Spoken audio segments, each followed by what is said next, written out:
mengejar-kejar lagi ayam jago itu. Ingat, kau sudah tidak punya ayah. Kaulah satu-satunya harapan bunda. Nasihat ibunya. Malin hanya mengangguk dan menyeringai.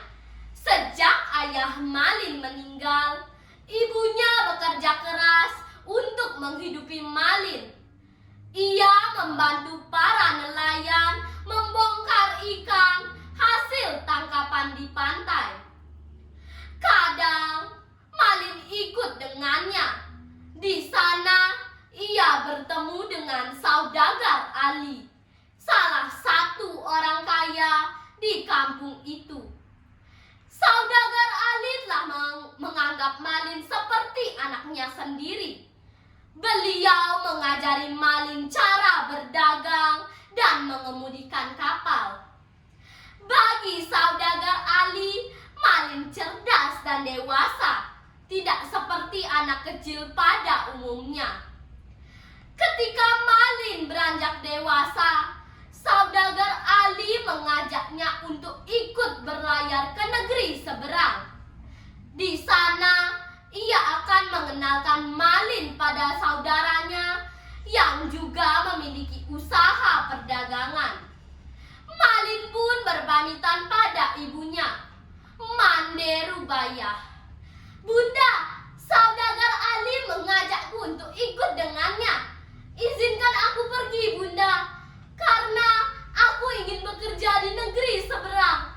Jika aku sukses, aku akan kembali dan memboyong Bunda. Ibunya menunduk. Tak terasa, air matanya menetes. Bunda tak bisa melarangmu, Malin. Bunda tahu keinginanmu begitu besar. Jawabnya. Hari yang ditunggu-tunggu pun tiba. Malin berlayar ke negeri seberang. Rasanya seperti mimpi yang menjadi kenyataan. Saat Malin sedang melamun, tiba-tiba kapal berhenti. Seperti ada sesuatu yang menabraknya. Mendengar suara gaduh di bawah, Malin melongokkan kepalanya. Ia melihat segerombolan orang dengan pedang terhunus menaiki kapal itu. Malin merasa tak enak. Pasti mereka para perompak. Aku harus segera bersembunyi, katanya dalam hati. Beruntung ia menemukan sebuah keranjang ikan dari bambu yang cukup besar untuk bersembunyi. Para perompak itu mengambil semua uang dan emas milik saudagar Ali. Mereka juga membunuh saudagar Ali dan anak buahnya. Malin selamat karena para perompak itu tidak tertarik pada keranjang bambu tempat persembunyian Malin. Mereka hanya mengobrak-abrik peti-peti yang berisi uang dan emas.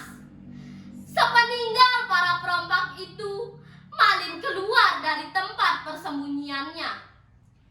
Ia mengemudikan kapal itu ke daratan terdekat. Malin lalu menceritakan apa yang terjadi pada penduduk setempat. Warga bergotong royong untuk menguburkan jenazah saudagar Ali dan anak buahnya. Karena tak tahu harus pergi kemana, Malin memutuskan untuk tinggal di sana. Ia menggunakan kapal saudagar Ali untuk mengangkut barang-barang penduduk yang akan dikirim ke tempat lain. Malin menerima bayaran dari jasa pengiriman itu.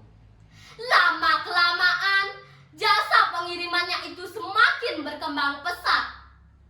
Malin bahkan bisa membeli kapal-kapal yang lain. Malin sekarang telah menjadi pemuda yang kaya raya.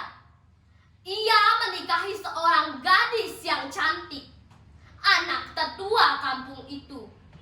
Sadar bahwa istrinya berasal dari keluarga yang terpandang, Malin merahasiakan asal-usulnya. Tiap kali istrinya bertanya tentang orang tuanya, Malin selalu menjawab kalau mereka sudah meninggal. Malin mengatakan bahwa saudagar Ali adalah ayahnya. Ia tak tahu bahwa ibunya menunggu dengan hati cemas di kampung halaman. Suatu hari, Malin dan istrinya pergi berlayar. Entah mengapa, nahkoda membawa kapal itu ke arah kampung halaman Malin. Mendekati bibir pantai, Malin tersadar. "Bukankah ini kampung halamanku?" bisiknya cemas. Baru saja ia ingin meminta nahkoda untuk berbalik arah, istrinya berteriak kegirangan, "Suamiku, lihat, kapal nelayan itu sedang membongkar ikan. Aku ingin sekali makan ikan segar. Ayo kita turun untuk membeli ikan itu." Malin tak kuasa menolak. Ia dan istrinya berjalan menuju kapal nelayan itu. "Minggir, minggir, saudagar Malin mau lewat," kata anak buah Malin. Mande Rubayah, ibu Malin yang kebetulan sedang membantu para nelayan terkesiap. "Malin, apakah aku tidak salah dengar?" Mata wanita itu mencari-cari dan hatinya berdesir.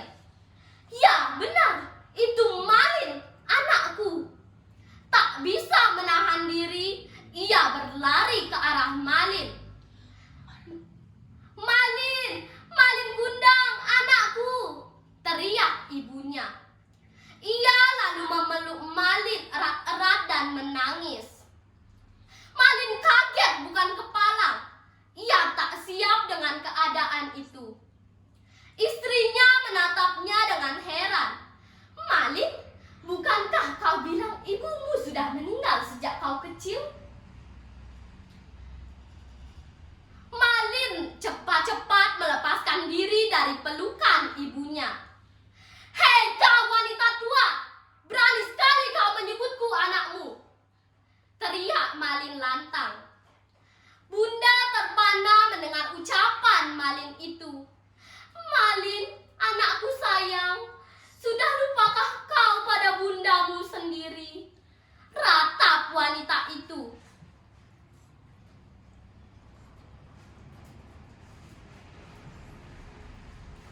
Istri Malin berusaha menengahi keadaan.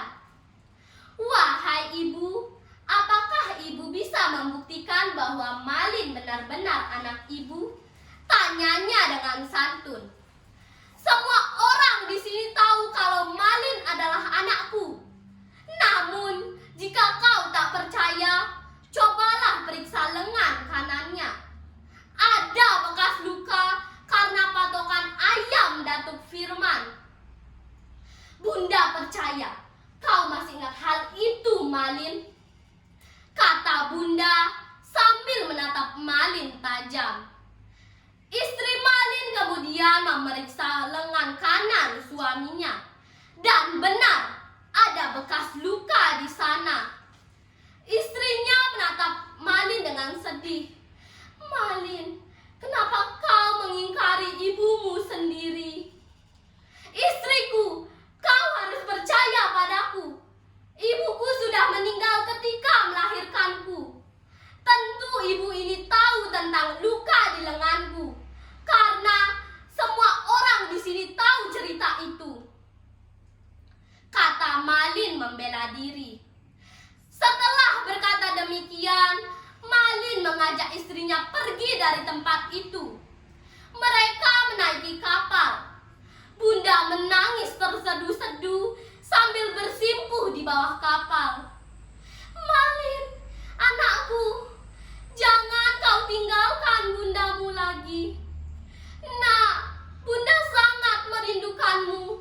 Kaulah satu-satunya harta bunda di dunia ini," ratapnya.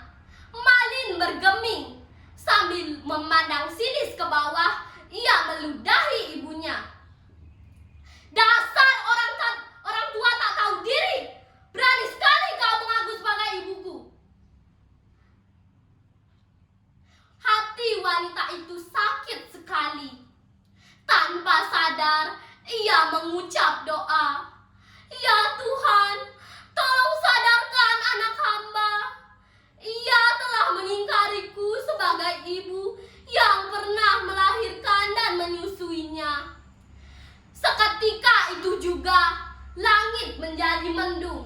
dan hujan turun deras sekali. Petir menggelegar dan angin bertiup sangat kencang. Tiba-tiba petir menyambar tepat di depan kaki Malin. Ajaib, di tengah gemuruh hujan, tubuh Malin langsung kaku. Mula-mula kakinya tak bisa digerakkan. Istrinya berteriak, "Malin, apa yang terjadi pada kakimu?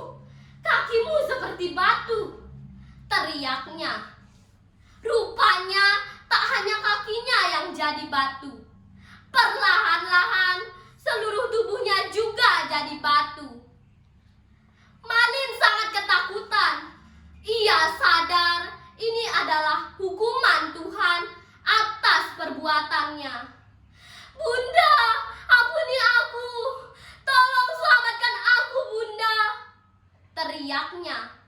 Namun semuanya sudah terlambat.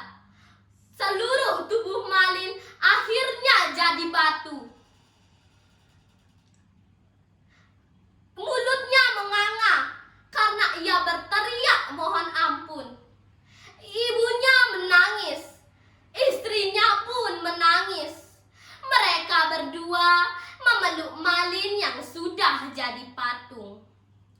Konon kabarnya, patung yang menyerupai Malin Kundang masih dapat ditemui di pantai air manis di sebelah selatan Kota Padang, Sumatera Barat. Sekian cerita yang saya bawakan, saya tutup dengan Parame Santi. Om Santi, Santi, Santi, Om.